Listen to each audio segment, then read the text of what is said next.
నిగ్గదీసి అడిగే మునగాడు వీడు భూమిన వానైతాడు పిదసాదల ధైర్యం వీడు దొంగ దొరల వ్రతం పడతాడు మన రేవంతన్న పేద ఇంటికి పండుగ తెస్తాడు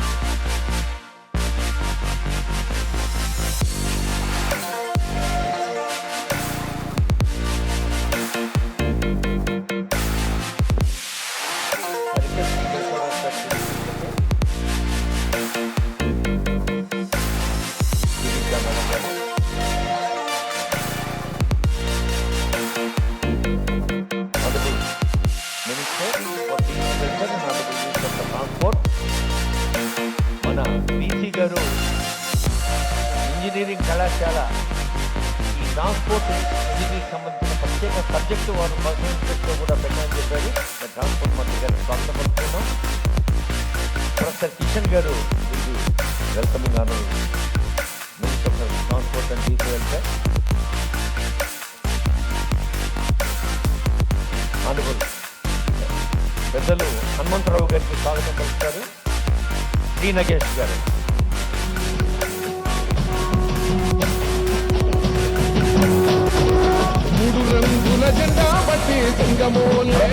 ఆనరబుల్ ఎమ్మెల్యే మల్రెడ్డి రంగారెడ్డి గారికి స్వాగతం.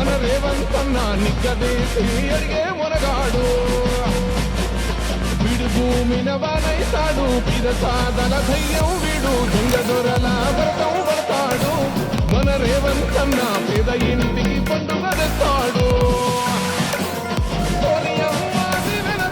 రాహులన్న సైనికుడయ్యి పెద్ద కొడుకై యుద్ధం చెయ్య సిద్ధమాయే రేవంతన్న మూడు రంగుల జెండా బట్టి సింగమోలే కదిలినాడు ఒకరు కాంగ్రెస్ సూర్యుడు మన రేవంతన్న నిగ్గదీసి అడిగే మునగాడు.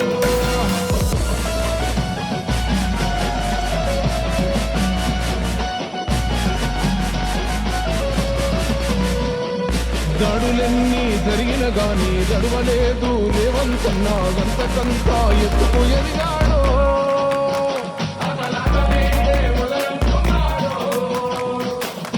ఒక్కనాడు ఊకోలేదు ఒక్కడయ్యి కొట్లాడాడు అందుకే పెద్ద నాయకుడయ్యాడు.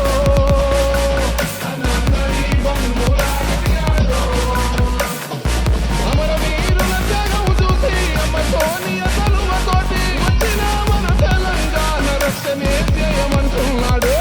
రంగుల జెండా బట్టి సింగమోలే కదిలినాడు ఒకరు కాంగ్రెస్ సూర్యుడు మన రేవంతన్న నిగ్గదీసి అడిగే మొలగాడు.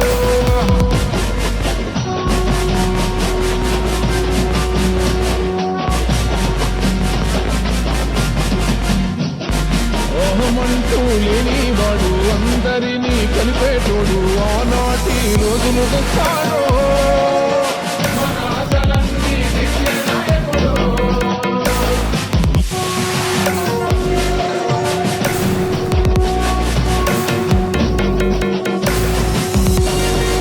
మూడు రంగుల జెండా బట్టి సింగమోలే కదిలినాడు ఒకరు కాంగ్రెస్ సూర్యుడు మన రేవంతన్న నిగ్గదీసి అడిగే మునగాడు. వీడు భూమిన వానైతాడు పిదసాదల ధైర్యం వీడు దొంగ దొరల వ్రతం పడతాడు మన రేవంతన్న పేద ఇంటికి పండుగ తెస్తాడు. రాహులన్న సైనికుడయ్యి పెద్ద కొడుకై యుద్ధం చెయ్య సిద్ధమాయే రేవంతన్న మూడు రంగుల జెండా బట్టి సింగమోలే కదిలినాడు ఒకరు కాంగ్రెస్ సూర్యుడు మన రేవంతన్న నిగ్గదీసి అడిగే మునగాడు.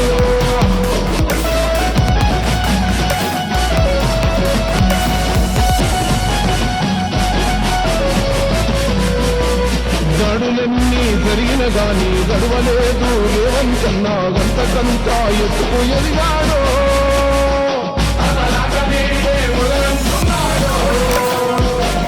ఒక్కనాడు ఊకోలేదు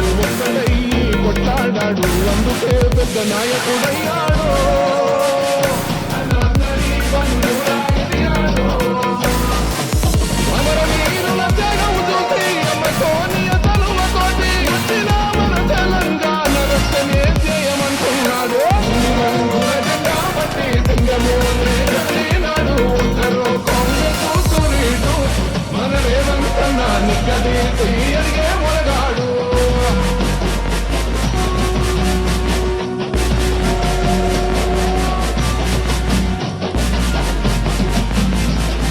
రోహమంటూ లేనివాడు అందరినీ కలిపేటోడు ఆనాటి రోజులు తెస్తాడు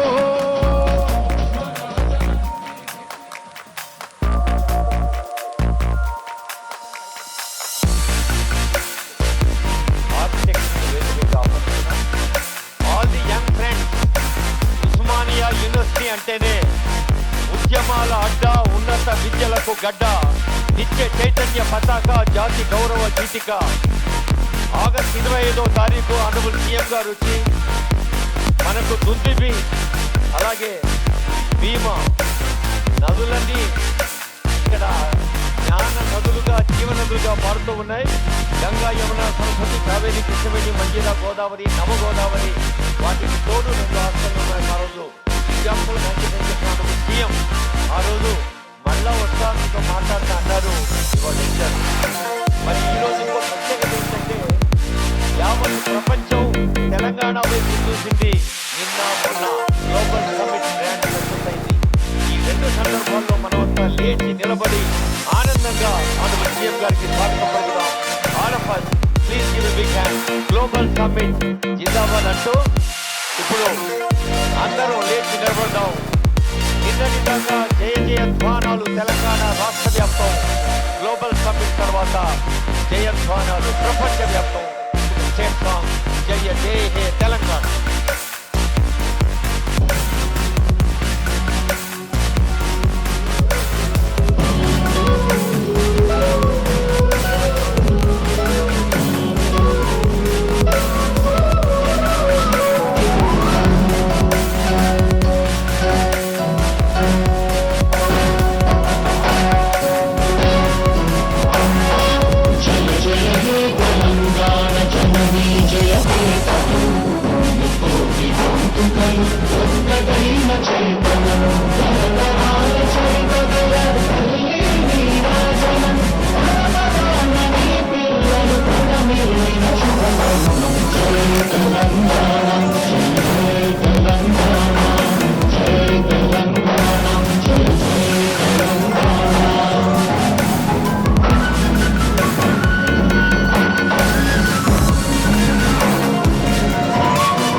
గట్టిగా జై తెలంగాణ.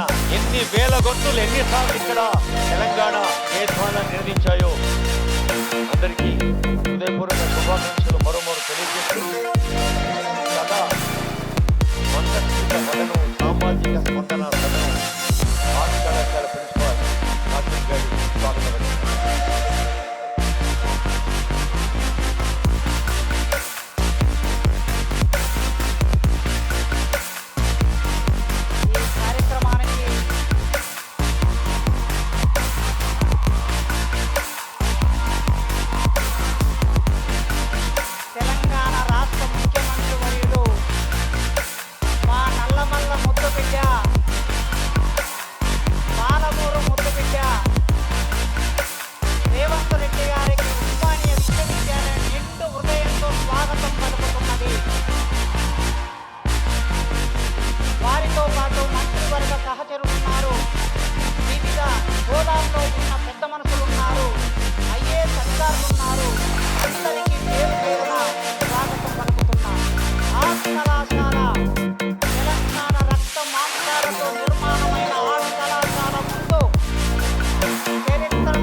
ఏళ్ల కిందట గీతమ్మను ప్రేమించాడు, పెళ్లి చేసుకున్నాడు.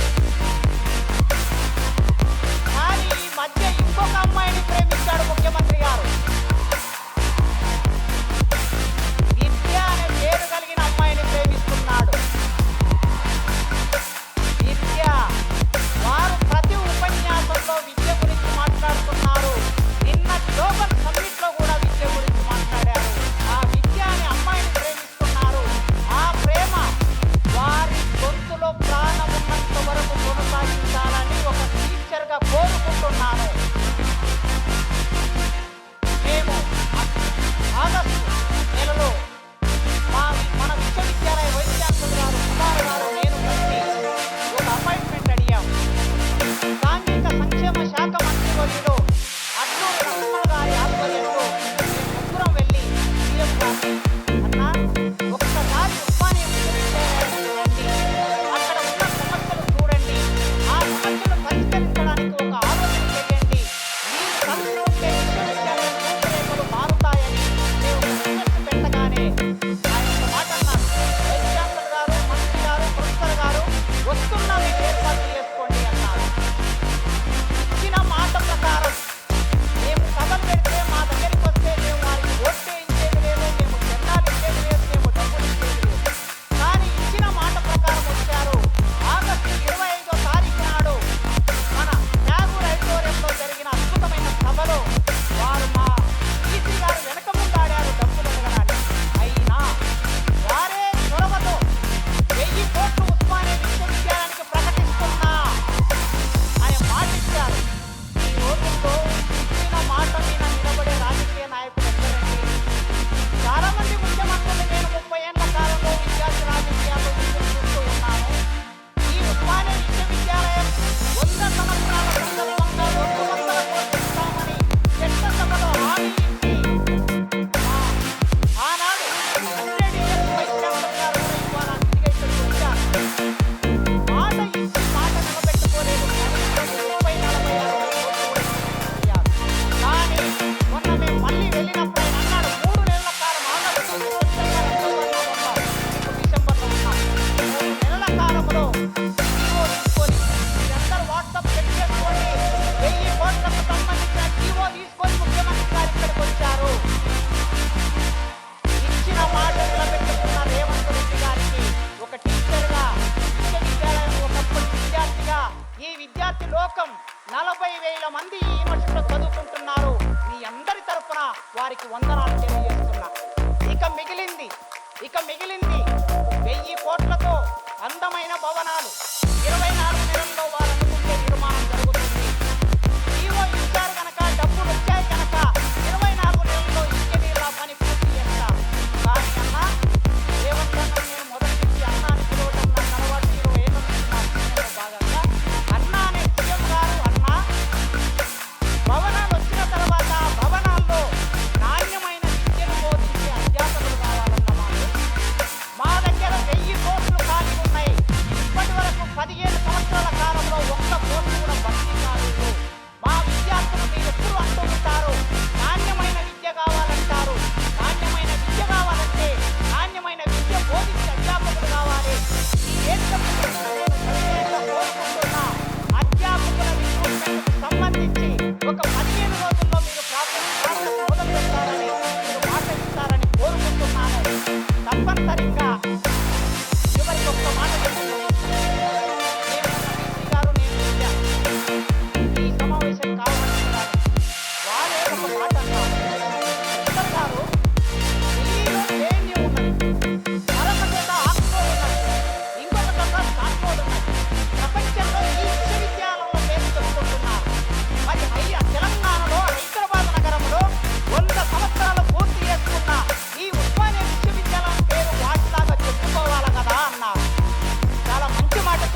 తెలంగాణ అంటేనే ఒక గ్లోబల్ అప్రోచ్. స్టాన్ఫర్డ్ లాంటి ప్రపంచ స్థాయి యూనివర్సిటీ స్థాయికి కేవలం 10 ఏళ్లలో ఎదిగిన కాను సీఎం గారి అండదండలు ఆశీర్వాదాలు కావాలని చెప్పారు ప్రొఫెసర్ కార్తీక్ గారు. భౌతిక సదుపాయాలు ఉంటే బౌద్ధిక సామర్థ్యాలు కావాలి అన్న వారి సందేశానికి ధన్యవాదాలతో 30 సంవత్సరాలుగా విశ్వవిద్యాలయ ఇంజనీరింగ్ కళాశాలలో విశ్వవిద్యాలయంలో అన్ని హోదాల్లో సేవలు 20 ప్రపంచ దేశాల్లో సాంకేతిక ప్రపంచాలు అనేక మంది విద్యార్థుల్ని PhDలో ఏర్పరుచుకుంటూ గైడ్ చేసిన మన యూనివర్సిటీ వైస్ ఛాన్సలర్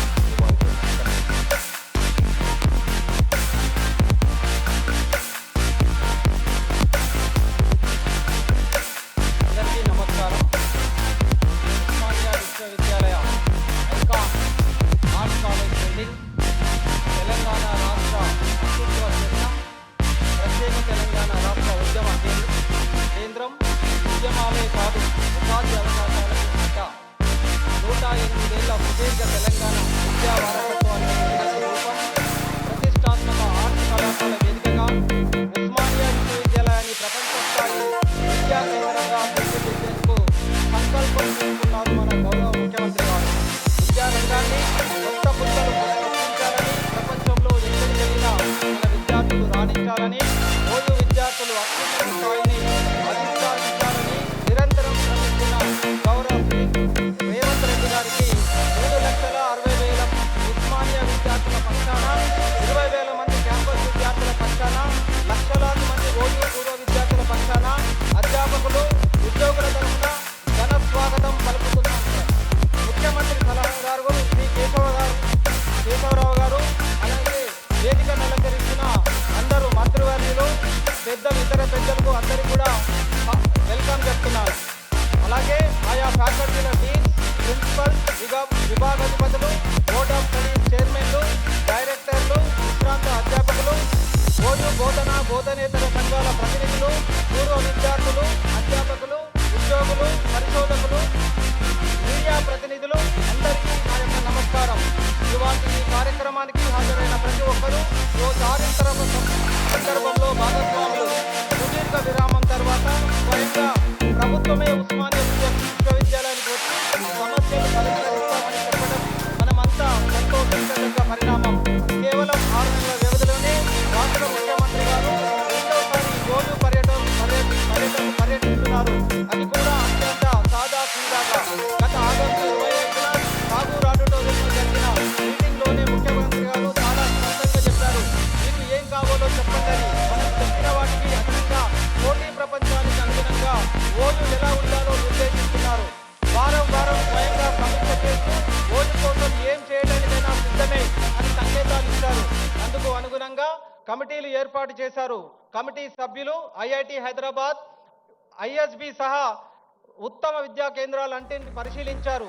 ఓయూకు కావాల్సిన వసతులు, ఇతర రీసెర్చ్ ల్యాబొరేటరీలు, క్రీడా సౌకర్యాలు, మంచి అకాడమిక్ వాతావరణం కల్పించడానికి అవసరమైన సూచనలతో సమగ్ర నివేదిక రూపొందించారు. ఓయూకు అవసరమైన మౌలిక వసతుల కల్పన, ఉద్యోగుల నియామకాలు, మరో 100 ఏళ్లు ఓయూ పురోగతికి అవసరమైన వసతులు కల్పించేందుకు ముఖ్యమంత్రి గారి మార్గదర్శకతలో మేమందరం పనిచేస్తున్నాం.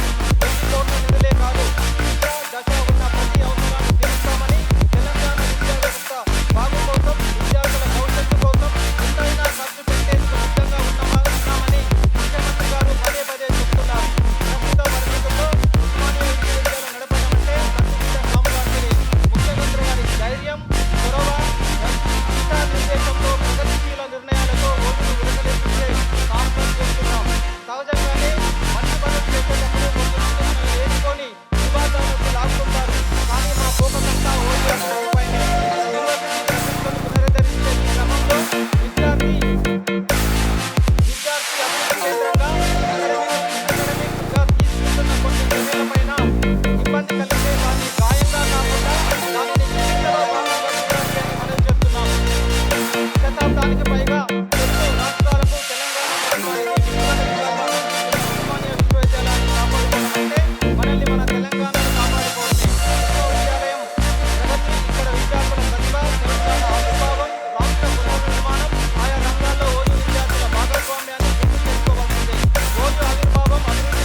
మాత్రమే కాదు విద్యార్థులకు ఉపాధి లక్ష్యాలు అవకాశాలు లభించేలా నైపుణ్యాలు నేర్పాలని లక్ష్యంతో ముఖ్యమంత్రి గారు పనిచేస్తున్నారు. ఇందుకోసం ఢిల్లీ యూనివర్సిటీ ఏర్పాటు చేశారు. యువతి విద్యార్థులకు సైతం సమగ్ర శిక్షణతో వివిధ ఉద్యోగ ఉపాధి అవకాశాలున్న ముఖ్యమంత్రి ఆకాంక్ష మేరకు అందరం పనిచేస్తున్నాం. బాబు రాజ్యాంగంలో గౌరవ ముఖ్యమంత్రి గారు ఉస్మానియా విశ్వవిద్యాలయ పురోగతికి సంపూర్ణ సహకారం అందించాలని వెళ్లారు. మాట నిలబెట్టుకుంటూ అన్ని చోట్ల నిధులతో ఓయూను అభివృద్ధి చేసేందుకు నిన్ననే జీవో ఇష్యూ చేశారు. కొన్ని సమస్యలను ఉస్మానియా విశ్వవిద్యాలయంలో విద్యార్థులు అధ్యాపకులు ఉద్యోగులు సుదీర్ఘకాలంగా పోరాడుతున్నారు. వాటి పరిష్కారం పట్ల ముఖ్యమంత్రి గారు చాలా సానుకూలంగా ఉన్నారు. అమలు సాధ్యమయ్యే ప్రతి సమస్యను పరిష్కరించేందుకు కృషి చేస్తున్నారు. ఈ సందర్భంగా ప్రత్యక్షంగా పరోక్షంగా ఓయూతో సంబంధం ఉన్న ప్రతి ఒక్కరికి ఒక్కరి పక్షాన ముఖ్యమంత్రి గారికి కృతజ్ఞతలు తెలుపుతున్నారు. నిన్న ప్రతిష్టాత్మక తెలంగాణ రైజింగ్ 2047 సమ్మిట్ జరిగింది. ప్రపంచ నలుమూల నుండి లక్షల కోట్ల పెట్టుబడులు వచ్చాయి. హైదరాబాద్ తెలంగాణ అభివృద్ధిలో తెలంగాణ రైజింగ్ సమ్మిట్ ఓ మైలురాయిగా నిలబడుతుంది. ముఖ్యమంత్రి గారి తెలంగాణ అంటే ఫ్యూచర్, తెలంగాణ అంటే నేషనల్ ప్రైడ్, తెలంగాణ అంటే global global event. Vision Telangana అంటే విజన్, తెలంగాణ అంటే ఇంపాక్ట్. అట్లాగే తెలంగాణ అంటే ట్రస్ట్, తెలంగాణ అంటే ఎడ్యుకేషన్ అనే రెండు కూడా జోడించాలని నేను అందరికీ కోరుకుంటున్నాను. అట్లాగే ముఖ్యమంత్రి గారి డైలాగ్ మనందరికీ గుర్తుంటుంది. మొదట ముఖ్యమంత్రి గారి రాకతో ఇంతకు ముందో లెక్క ఇక ముందో లెక్క అనుకున్నాం. కానీ ముఖ్యమంత్రి గారి ప్రతి నిర్ణయం తర్వాత అదే డైలాగ్ గుర్తుకొస్తుంది. ఇంతకు ముందుక లెక్క ఇప్పటి నుంచో లెక్క అని తెలంగాణ రైజింగ్ సమ్మిట్లో 2047తో రాష్ట్రంలో విద్యా ఉపాధి అవకాశాలు పుష్కలంగా ఉన్నాయి. ఫ్యూచర్ సిటీ ఆవిర్భావం కొత్త అవకాశాలను ముందుగా మోసుకొస్తుంది. ఇక ఫ్యూచర్ సిటీలో 13 లక్షల కొత్త ఉద్యోగాల కల్పనకు అవకాశం ఏర్పడి ఐటీ శాఖ మంత్రులు ప్రకటించారు. ఈ విస్తృత అవకాశాలు విద్యార్థులు వినియోగించాలి. ఉన్నత స్థాయి ఉద్యోగులుగా, వ్యాపారవేత్తలుగా, విద్యావేత్తలుగా ఆయా రంగాల్లో అగ్రగామి శాస్త్రవేత్తలుగా ఎదగాలి. యావత్తు తెలంగాణ రాష్ట్రం ఉజ్వల భవిష్యత్తుకు పడ్డ ఈ పునాదిపై మన భవిష్యత్తు నిర్మించుకోవాలి. అప్పుడే ముఖ్యమంత్రి గారి చొరవకు ఓ అర్థం పరమార్థం ఉంటుంది. ముఖ్యమంత్రి గారు చూస్తుంటే $3 బిలియన్ ఎకానమీ 2047 కాదు, అంతకు ముందే సాధ్యమయ్యే సూచనలు స్పష్టంగా కనిపిస్తున్నాయి. మంచి వచ్చిన అవకాశాలతో రాష్ట్ర ప్రభుత్వం సంపూర్ణ సహకారంతో నైపుణ్య విద్య, సిలబస్లో మార్పులు, కొత్త కోర్సులు, కృత్రిమ మీద, machine learning, quantum computing, health care కోర్సులపై ఫోకస్ చేద్దాం. సామాజిక శాస్త్రాలను కొత్త వరవడికి బాటలు చేద్దాం. ముఖ్యమంత్రి గారు ఆశించిన ప్రగతిని క్వాలిటీ విద్య, క్వాలిటీ పరిశోధనలో నిజం చేసి చూపిద్దాం. ఉస్మానియన్లుగా ఇదే ఉద్దేశంగా కలిసికట్టుగా నడుద్దాం. ప్రభుత్వానికి సహకరిద్దాం. ప్రభుత్వం నుంచి విరివిరిగా నిధులు తెచ్చుకుందాం. భవిష్యత్తు తరాలకు బంగారు భవిష్యత్తు అందిద్దాం. రాష్ట్ర ప్రభుత్వం ఇస్తున్న భారీ నిధులతో కొన్ని మౌలిక సదుపాయాలు మీతో పంచుకుంటున్నా. ముఖ్యంగా ఉస్మానియా ప్రగతి 4 పిల్లలపై ఆధారపడి ఉన్నది. అది quality education, quality academics, research, infrastructure and innovation. దీని అనుగుణంగా ఇప్పుడు ఇస్తున్న 1000 కోర్సులో academic block, research and development block, మరో నూతన విద్యార్థుల వసతి గృహం, విద్యార్థుల వసతి గృహం, సమీకృత క్రీడా ప్రాంగణం, సమీకృత గ్రంథాలయం, నూతన ఆరోగ్య కేంద్రం, స్పోర్ట్స్ కాంప్లెక్స్, అవుట్డోర్ క్రీడా మైదానం, బయోడైవర్సిటీ పార్క్, కన్వెన్షన్ సెంటర్, ప్రవేశ ద్వారాలు, వ్యాయామశాలలు, రహదారుల విస్తరణ, సైక్లింగ్ ట్రాక్, పాదాచారుల నడక మార్గాలు, విశ్వవిద్యాలయ ఎమ్యూనిటీ సెంటర్, ఇంకా చాలా అంశాల్లో మెరుగైన మౌలిక వసతులు కల్పించేందుకు కసరత్తు చేస్తున్నాం. అధ్యాపక నియామకాలు, కాంట్రిబ్యూటరీ పెన్షన్ అమలు సహా అధ్యాపకులు, విద్యార్థులు, పరిశోధకులు, ఉద్యోగుల సమస్యల పరిష్కారం దిశగా ప్రభుత్వం చాలా సానుకూలంగా ఉంది. ముఖ్యమంత్రి గారు కూడా అనేక అంశాలపై స్పష్టత ఉన్నది. కాబట్టి ఒక్కొక్కటిగా అన్నిటినీ పరిష్కరిస్తారని, ఆ దిశగా అడుగులు వేస్తున్నారని కోరుతున్నాం. నా ప్రసంగం ముందు మరోసారి చెబుతున్నా, ఓయూ అభివృద్ధికి నిధులు ఇవ్వడం అంటే తెలంగాణ రాష్ట్ర బడుగు బలహీన వర్గాల పిల్లల భవిష్యత్తు కోసం పెట్టుబడి లాంటిదే అవుతుంది. ముఖ్యమంత్రి గారి సభ ఉస్మానియా చరిత్రలో సువర్ణ అక్షరాలతో లిఖించబడుతుంది. ఓయూ ఉన్నంత వరకు గౌరవ శ్రీ రేవంత్ రెడ్డి గారి పేరు చరిత్రలో నిలిచిపోతుంది. మీ అందరి తరఫున ఈ చారిత్మక సందర్భంలో సభాధ్యక్షత వహించే అవకాశం ముఖ్యమంత్రి గారితో కలిసి పనిచేయడం, ప్రత్యక్షంగా పనిచేయడం నా అదృష్టంగా భావిస్తున్నా. జై ఉస్మానియా, జై హో Osmania. Thank you so much.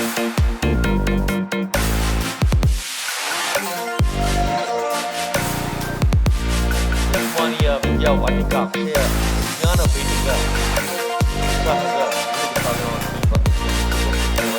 ఇప్పుడు ఆనరబుల్ సీఎం గారు చేసిన మీదుగా మీరందరూ మనమందరం ఎదురు చూస్తున్న 1000 కోట్ల నిధుల జీవో ఇప్పుడు విద్యార్థులకు అంకితం చేస్తారు. ఆనరబుల్ సీఎం ప్రజాంకితం చేసే కార్యక్రమాలు ఎన్నో చేపడుతూ ఉన్నారు.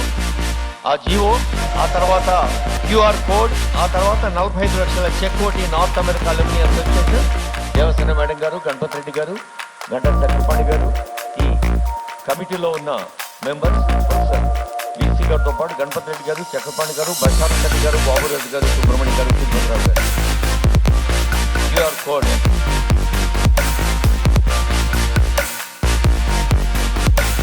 సాంకేతిక సౌలభ్యాన్ని మనం సద్వినియోగం చేసుకుంటూ ముందుకు సాగాలి.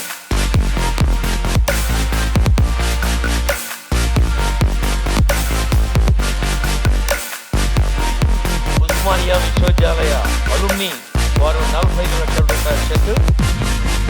Professor Sujatha, special officer doctor Sairam, Soundarya, Harinath Reddy, Ravi Mayireddy, professor Srivardhan.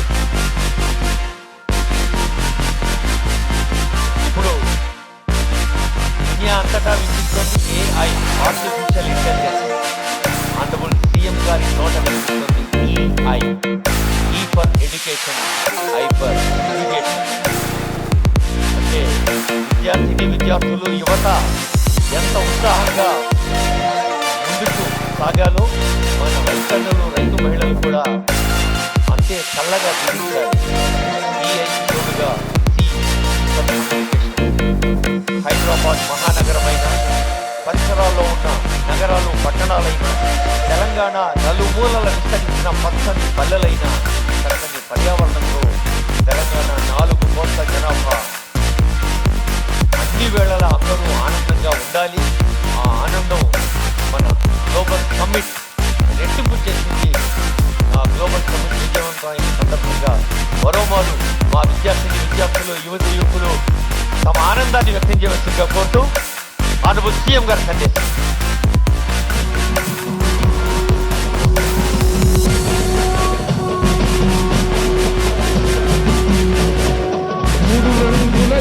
బట్టి సంగమోలే కదిలినాడు ఒక్కరో కాంగ్రెస్ సూర్యుడు మన రేవంత్ అన్నా నిక్కదీసి అడిగే మునగాడు. వీడు భూమిన వానైతాడు, పిరచాదల ధైర్యం వీడు, దొంగ దొరల వ్రతం పడతాడు మన రేవంత్ అన్నా పేద.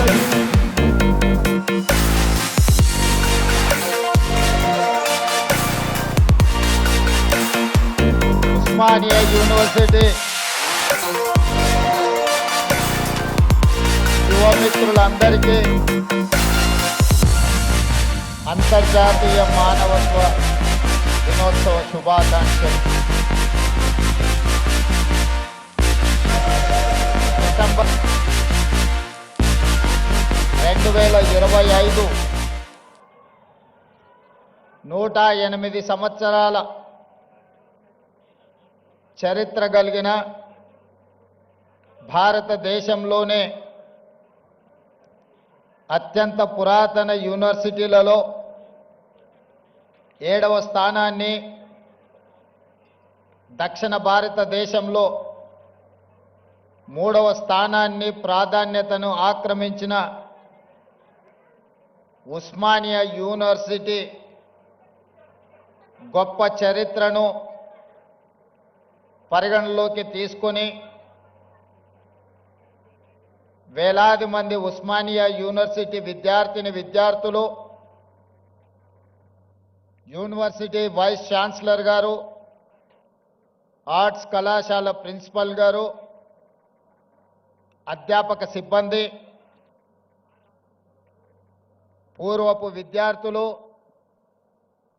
నేడు చదువుకుంటున్న విద్యార్థులు, వేదిక మీద దాదాపుగా 60 సంవత్సరాల ఉస్మానియా యూనివర్సిటీకి సజీవ సాక్ష్యంగా ఉన్న పెద్దలు కేశవరావు గారు, మీడియా మిత్రులు, తెలంగాణ ఉద్యమకారులందరికీ కూడా మనస్ఫూర్తిగా అభినందనలతో కృతజ్ఞతలు తెలియజేస్తున్న మిత్రులారా, ఉస్మానియా యూనివర్సిటీకి రావాలి, ఆర్ట్స్ కళాశాల ముందు నిలబడి ఇక్కడ చదువుకుంటున్న విద్యార్థుల యొక్క ఆకాంక్షల్ని అడిగి తెలుసుకోవాలి. ఒకనాడు తెలంగాణ ఉద్యమ సందర్భంగా ఈ వేదిక మీద నుంచే స్వరాష్ట్ర ఆకాంక్షను బలంగా వినిపించి 4 కోట్ల తెలంగాణ ప్రజల యొక్క ఆకాంక్షను ఈనాడు సాధించిన తెలంగాణ రాష్ట్రంలో సమస్యలు పరిష్కారం అయినవా లేదా, ఒకనాటి తెలంగాణ చరిత్రను భవిష్యత్ ప్రణాళికలుగా మార్చుకొని నిర్ణయాలు తీసుకోవాలని మీ అందరినీ కలవాలని నిర్ణయించుకున్నా. ఆ సందర్భంగా కొంతమంది మిత్రులు కలిసి సూచన చేసినప్పుడు ముఖ్యమంత్రి గారు చాలా ధైర్యం చేస్తున్నారు, ఉస్మానియా యూనివర్సిటీలో ప్రజాప్రతినిధులను, రాష్ట్ర మంత్రివర్గాన్ని లేదా ముఖ్యమంత్రి గారిని అడ్డుకునే ఒక చరిత్ర ఉన్నది, మీరెందుకు ధైర్యం చేస్తున్నారు అని నన్ను అడిగారు. అంటే వారికి ఒక్క మాట చెప్పిన, నాది ధైర్యం కాదు, నాది అభిమానం. మా సోదరులు, మా తమ్ముళ్ళు, మా చెల్లెండ్లు తెలంగాణ భవిష్యత్తుకు పునాదులు వేసే మా యువమిత్రులు ఉన్న ఉస్మానియా యూనివర్సిటీ ఆర్ట్స్ కళాశాల దగ్గరికి వెళ్ళడానికి ధైర్యం కాదు కావాల్సింది, అభిమానం కావాలి. గుండెల నిండా అభిమానాన్ని నింపుకొని ఈనాడు ఈ ఆర్ట్స్ కళాశాల ముందు నిలబడి మన భవిష్యత్ ప్రణాళికలను రచించుకోవడానికి నేను ఇక్కడికి రావడం జరిగింది. అదేవిధంగా ముఖ్యమంత్రిగా మీరందరూ అందించిన అధికారంతో నాకు చాలా సిబ్బంది అందుబాటులో ఉంటారు. ఎక్కడికి వెళ్తున్నా అక్కడ ఏం మాట్లాడాలో పేజీలకు పేజీలు, పుస్తకాలకు పుస్తకాలు రాసిచ్చి ఐఏఎస్ పరీక్షకు ప్రిపేర్ అయినట్టుగా ఉపన్యాసాలకు మమ్మల్ని ప్రిపేర్ చేస్తుంటారు వాళ్ళు. ఇంత కట్ట కాగితాలు నాకు తెచ్చిండ్రు. ఉస్మానియా యూనివర్సిటీకి వెళ్తున్నారు కదా, ఇవన్నీ మీరు చదువుకోండి అని. నేను ఒక్క మాట చెప్పిన, చదువుకొని మాట్లాడితే ఉస్మానియా యూనివర్సిటీకి వెళ్ళడం శుద్ధ దండగా. నా మనసులో ఏముందో,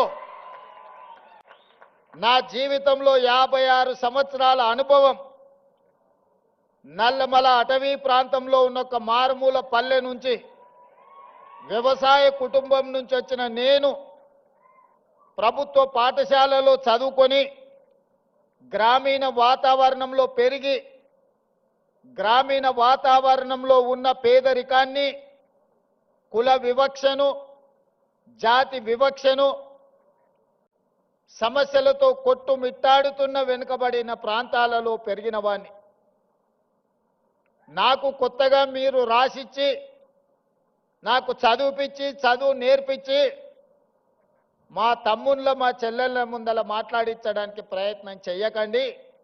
నాకు ఏమనిపించిందో, నా కళ్ళతో ఏమి చూశానో, నాకు ఈనాడు అవకాశం వస్తే ఏమి పరిష్కరించాలనుకుంటున్నానో వాటినే నేను మాట్లాడతాను. వాటి నుంచి విద్యార్థుల సూచనలు తీసుకొని తెలంగాణ మేధావుల యొక్క అనుభవాలను రంగరించి ఈ విశ్వవిద్యాలయాన్ని అంతర్జాతీయ ప్రమాణాలతో తీర్చిదిద్దాలని ఈనాడు ఒక మంచి సంకల్పంతోని, ఆలోచనతోని నేను ఇక్కడికి రావడం జరిగింది. మిత్రులారా, ఈ ప్రాంతానికి నేను నిన్న చెప్పిన ఇవాళ కూడా నేను చెప్పదలుచుకున్నా. గ్లోబల్ సమ్మిట్ వేదిక మీద ప్రపంచ స్థాయి ప్రముఖులు అందరూ హాజరైన వేదిక మీద నుంచి నేను ఒక అంశాన్ని ప్రస్తావించిన. ఈ దేశంలో తెలంగాణ ప్రాంతానికి, ఈ భూమికి, ఈ గాలికి, నీరుకి ఒక చైతన్యం, ఒక పౌరుషం ఉన్నది. ఈ చైతన్యం, ఈ పౌరుషానికి చదువుతో సంబంధం లేదు. ఎవడైతే మన మీద ఆధిపత్యం చెలాయించాలనుకుంటాడో, మనల్ని అదిమి పెట్టి మన మీద తన ఆధిపత్యాన్ని నిరూపించాలని అనుకుంటాడో అప్పుడు పోరాటం పుట్టుకొస్తుంది తెలంగాణ గడ్డ మీద నుంచి అని నేను చెప్పా. ఆనాడు దండకారణ్యంలో పుట్టిన కొమరం భీముడు పీజీలు పిహెచ్డీలు చదవలేదు. సామాన్యుల గుండె చప్పుడుని అర్థం చేసుకున్నాడు. కొమరం భీముడు ఆనాడు జల్ జమీన్ జంగల్ అనే ఒక నినాదాన్ని ఆనాటి పాలకుల మీద, ఆధిపత్యం చెలాయించిన వాళ్ళ మీద ఉద్యమాన్ని ఊపిరిగా తీసుకొని, పోరాటాన్ని పునాదిగా వేసుకొని మర పిరంగులై పేలితే ఆనాటి పాలకులకు గజగజలాడినరు. అటవీ ప్రాంతంలో పుట్టిన అడవి బిడ్డ, ఆదివాసి బిడ్డ ఆధిపత్యాన్ని సహించలేదు అంటే ఈ నేలకున్న చరిత్ర ఎలాంటిదో నేను అంతర్జాతీయ ప్రముఖులకు చెప్పదలుచుకున్నా. ఆ తర్వాత నిజాములు, రజాకర్లు ఈ ప్రాంతం మీద ఆధిపత్యం చెలాయించడమే కాకుండా వారి రాచరికాన్ని నిలుపుకోవడానికి రాక్షస కృత్యాలకు పాల్పడుతూ ఈ తెలంగాణ ప్రజల మీద దాష్టికాన్ని ప్రదర్శించారు. ఆనాడు చదువుతో సంబంధం లేని దొరల గడీలలో వాళ్ళ పాదాల కిందతో నలిగిపోతున్న సందర్భంగా రైతులంతా ఏకమై సాయుధ రైతాంగ పోరాటాన్ని నిర్మించి భూమి కోసం, భుక్తి కోసం, విముక్తి కోసం ఆకాశమంత ఎత్తున ఉద్యమాన్ని చేపట్టిన చాకలి ఐలమ్మ, దొడ్డి కొమరయ్య ఇలాంటి పోరాట యోధులు మనుల కోసమో, మాణిక్యాల కోసమో, మక్తాల కోసమో, జమీన్ల కోసమో, జాగీర్దార్ భూముల కోసమో కొట్లాడాలి. వాళ్ళ మీద ఆధిపత్యం చెలాయిస్తున్న దొరల గడీల మీద పిరంగులై పేలి గడీలను నేలమట్టం చేసి మనకు ఒక స్వతంత్రాన్ని సిద్ధింపజేసిండ్రు. సాయుధ రైతాంగ పోరాటం అది. ఆ తర్వాత ఉమ్మడి రాష్ట్రంలో మంచి జరుగుతుందని, సామాజిక సమస్యలు పరిష్కారం అవుతాయని, తద్వారా మన జీవన ప్రమాణాలు పెరుగుతాయని 6 దశాబ్దాలు ఎదురు చూసినాం.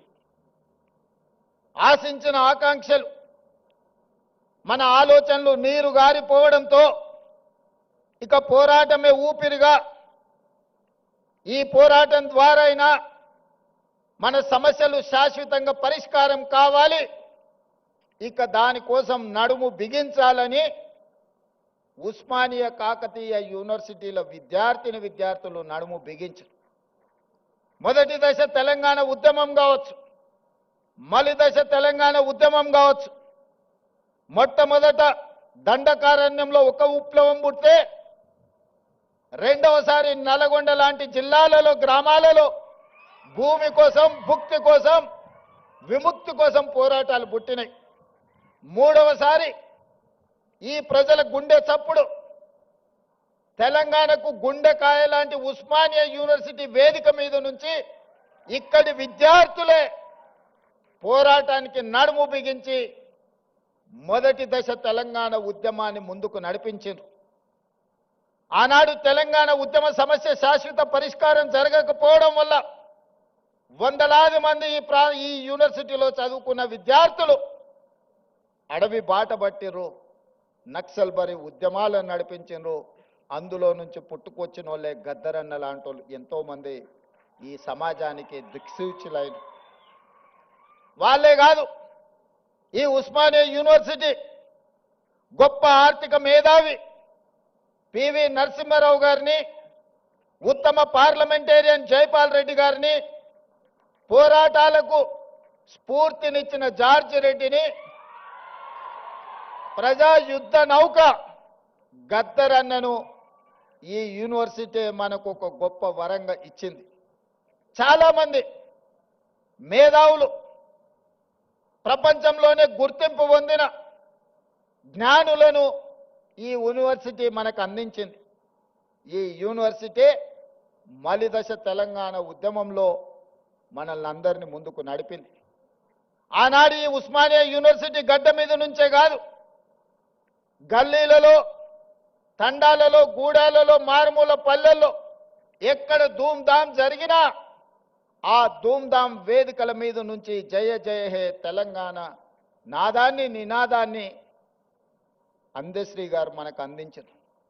బడికే ఎల్లని ఒక పేదవాడి బిడ్డ గొప్ప ఆసు కవిగా తెలంగాణ ఉద్యమ స్ఫూర్తిని నింపి ప్రతి గూడెంలో, ప్రతి గుండెల్లో జయ జయ హే తెలంగాణ నినాదాన్ని నింపి తెలంగాణ రాష్ట్రాన్ని సాధించడంలో బడికెళ్ళని అందశ్రీ ప్రతి బడిలో ఈ తెలంగాణ నినాదాన్ని ఈరోజు వినిపించే పరిస్థితి ఈ ఉస్మానియా యూనివర్సిటీ కల్పించింది. అందుకే మిత్రులారా, ఎప్పుడు సమాజానికి ఏ సమస్య వచ్చినా ఆ సమస్య మీద ఈ యూనివర్సిటీ విద్యార్థులు కదలడం ద్వారా ఆ సమస్యకు పరిష్కారం దొరికింది. ఆ పరిష్కారమే స్వరాష్ట్ర తెలంగాణ ఆకాంక్ష. మరి తెలంగాణ వస్తే ఇక్కడున్న మా తమ్ముళ్ళు చెల్లెళ్ళు ఏం ఆశించరు? ఎవరి ఆస్తులు అడగలే, ఎవరి ఫామ్ హౌజులు అడగలే, వాళ్ళు సంపాదించుకున్న సొమ్ములో వాటాలు అడగలే. ఏం అడిగినరు మా తమ్ముళ్ళు? స్వేచ్ఛను అడిగినరు, సామాజిక న్యాయం అడిగినరు, సమానమైన అవకాశాలు అడిగినరు. నేను ఇవాళ అడుగుతున్నా, నేను ఇవాళ చెప్పదలుచుకుని ఈ వేదిక మీద నుంచి నా ఉస్మానియా కాకతీయ యూనివర్సిటీల విద్యార్థులకు స్వేచ్ఛ కోసం, సామాజిక న్యాయం కోసం, సమానమైన అవకాశాల కోసం మీరు ఏదైతే గొంతు ఇప్పినరో ఈ ప్రభుత్వం, ఈ ప్రజాపాలన మీకు వేదిక ఇస్తుంది. మీరు ఎదగండి. మీరు డాక్టర్లు కాండి, లాయర్లు కాండి, ఇంజనీర్లు కాండి, ఐఏఎస్లు కాండి, ఐపీఎస్లు కాండి, గొప్ప మేధావులు కాండి, ప్రపంచానికే దిక్సూచిగా మారే గొప్ప వ్యక్తులుగా మీరు రాణించాలి. మరి ఇదంతా జరగాలి అనంటే పునాదులు బలంగా ఉండాలి. 108 సంవత్సరాల చరిత్ర కలిగిన ఈ ఉస్మానియా యూనివర్సిటీని కాలగర్భంలో కలపడానికి కొంతమంది కుట్రలు చేసిరు. ఆ కుట్రలను ఛేదించి మీరు ప్రజాపాలనను తెచ్చుకున్నారు. ఎవరి గురించి రాజకీయ విమర్శలు నేను చేయదలుచుకోలేదు. 2 ఏళ్ల నుంచి మాట్లాడుతున్నారు కొంతమంది. కొన్నిసార్లు నాకు అనుమానం వస్తుంది, తెలంగాణ పట్ల, ప్రభుత్వ విద్య పట్ల వీళ్లకు అవగాహన ఉన్నదా లేదా అని. వాళ్ళు అంటారు రేవంత్ రెడ్డి గవర్నమెంట్ స్కూల్లో చదువుకున్నాడు, గ్రామీణ ప్రాంతంలో నుంచి వచ్చిండు, ఈయనకు పరిపాలన చేత కాదని. ఒక్క విషయమైతే నేను చెప్పదలుచుకున్న, ఉస్మానియా ఆర్ట్స్ కళాశాల ముందు నుంచి నేను గుంటూరులో చదువుకోలేదు మిత్రులారా. నేను గుంటూరులో చదువుకోలే. గూడు పుటాని నాకు తెలియదు. నల్లమల్ల అడవుల్లో నుంచి వచ్చిన క్రూర మృగాలను చూసినను, సాధు జంతువులను చూసినను, పేదవాడి సమస్యలను చూసినను. పుట్టినప్పటి నుంచి దళితులతోని, గిరిజనులతోని, బలహీన వర్గాలతోని, మైనారిటీలతోని కలిసిమెలిసి పెరిగిన వాళ్ళ సమస్యలు చూసిన. నాకు కొత్తగా అక్కర్లేదు. గుంటూరులో చదువుకున్న వాళ్ళకు పేదరికం చూడాలంటే మెర్సిడీస్ బెంజ్ కారుల్లో పోయి ఎక్స్కర్షన్ లాగా, ఓహో పేదరికం ఇట్లుంటుందా, మీ భూమి మీ మట్టి అట్లుంటుందా, మీకు చిరిగిపోయిన బట్టలు ఇట్లుంటాయా, మేము ఎప్పుడు చూడలేదని వాళ్ళకు పేదరికం ఇట్లుంటుందని ఒక ఎక్స్కర్షన్ లాగా ఉండొచ్చు. ఒకప్పుడు బ్రిటన్ ప్రైమ్ మినిస్టర్ని ఇతర ప్రైమ్ మినిస్టర్లను ఈ రాష్ట్రానికి తెచ్చినప్పుడు మా పాలమూరు పేదరికాన్ని చూపించడానికి వాళ్ళని అక్కడికి తీసుకొచ్చేటోళ్ళు. ప్రదర్శనలో మా పేదరికాన్ని వాళ్ళ ముందర పెట్టేటోళ్ళు. చూడు మేము ఎంత వెనుకబడి ఉన్నామో, మేము ఎట్లా అడుక్కొని తింటున్నామో, ఎట్లా వలసలు పోతున్నామో, మా మీద జాలి పడండి అని. ఆనాటి పాలకుల ఆలోచన అది. ఇతర దేశాలకు వెళ్ళి వచ్చినామని చెప్పుకునే వాళ్ళు మేము గుంటూరులో చదువుకున్నాం, మేము పూనాలో చదువుకున్నాం, మేము అమెరికాలో చదువుకున్నామని ఉపన్యాసాలు ఇవ్వడం ద్వారా సమాజానికి ఏం చెప్పదలుచుకున్నారో నాకు తెలియదు. కానీ నేను స్పష్టంగా గ్రామీణ ప్రాంతంలో వ్యవసాయ కుటుంబం నుంచి వచ్చిన నేను ప్రభుత్వ పాఠశాలలో నేను చదువుకున్నా, ప్రభుత్వ కళాశాలలో నేను చదువుకున్నా. నాకు భాష గొప్పగా రాకపోవచ్చు, కానీ ప్రజల యొక్క మనసును తెలుసుకునే విద్య నాకు వచ్చు. పేదవాడు ఏం అడుగుతాడు, ఏం ఆలోచన చేస్తాడు, పేదవాడు ప్రభుత్వం నుంచి ఏం ఆశిస్తాడు, ఒక చదువుకునే పిల్లవాడికి ఏమి కావాలి, ఆ పిల్లవాడు చదువుకుంటే ఈ సమాజానికి ఏ రకంగా ప్రయోజనం ఉంటుంది అనేది నాకు తెలుసు. అందుకే ఇవాళ ఎవరు వచ్చినా, ఎవరు ఎన్ని రకాల ప్రాధాన్యతలు ఇచ్చుకున్నా, మొట్టమొదటి ప్రధానమంత్రి పండిత్ జవహర్లాల్ నెహ్రూ గారు స్వతంత్రం వచ్చిన తర్వాత ప్రధానమంత్రిగా బాధ్యతలు చేపట్టేటప్పుడు మహాత్మా గాంధీ గారిని కలిసిండు. బాబూజీ, నేను ప్రధానమంత్రిగా బాధ్యత తీసుకుంటున్నా, మీరు నాకు ఇచ్చే సలహా ఏమిటి అని.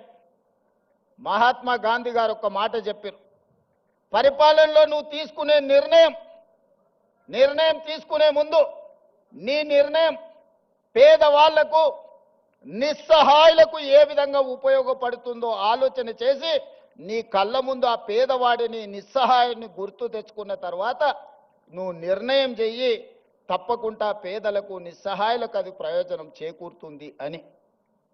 ఆ స్ఫూర్తి ఈనాడు మేము తలుసుకున్న మా ప్రభుత్వం తీసుకునే ఏ నిర్ణయమైనా పేదవాడికి ఏ విధంగా ఉపయోగపడబోతుందో, నిస్సహాయులకు ఏ విధంగా సహాయాన్ని అందించబోతుందో, నిలబడడానికి శక్తి లేని వాళ్ళను నిటారుగా సొంత కాళ్ళ మీద నిలబెట్టడానికి అవసరమైన ప్రణాళికల్ని మా ప్రభుత్వం, నా సహచర మంత్రివర్గంలో అందరం కలిసి ఈనాడు నిర్ణయం తీసుకుంటున్నాం.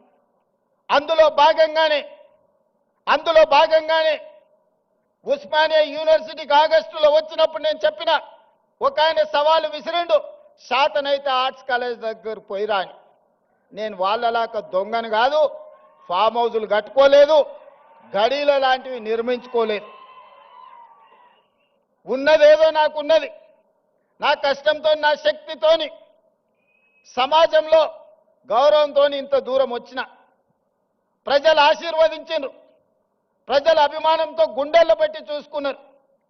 2006న ఒక జిల్లా పరిషత్ మెంబర్గా రాజకీయాలలో చిన్న పదవిలో నా ప్రయాణం మొదలైంది. నేను జిల్లా పరిషత్ మెంబర్ అయినప్పుడు పెద్దగా ఏం ఆలోచన చేయలే, కానీ ఏదైనా చెయ్యాలని ఒక సంకల్పం పెట్టుకున్నా. ప్రజలు ఆశీర్వదించారు. జడ్పీటీసీ అయినా, ఎమ్మెల్సీ అయినా, ఎమ్మెల్యే అయినా, ఎంపీ అయినా, ఈనాడు ఈ దళితులు, ఆదివాసీలు, గిరిజనులు, బలహీన వర్గాలు, మైనారిటీ సోదరులు, రైతులు, మహిళలు, యువకులు నిండు మనసుతో ఆశీర్వదిస్తే ఈ రాష్ట్రానికి ముఖ్యమంత్రి అయి మీ సోదరుడిగా ఆర్ట్స్ కళాశాల ముందు నిలబడ్డా. ఇంతకంటే గొప్ప అవకాశం జీవితంలో ఎవరికైనా వస్తుందా? లక్షలాది మంది, కోట్లాది మంది కోరుకుంటారు ఈ పదవి, కానీ అవకాశం ఏ ఒక్కరికో వస్తుంది. మీరందరూ కలిసి ఈ అవకాశం నాకు ఇచ్చారు. అందుకే చరిత్రలో శాశ్వతంగా నిలబడే కొన్ని మంచి పనులు నేను చేయదలుచుకున్నా. చరిత్ర సజీవ సాక్షిగా నిలబడాలి.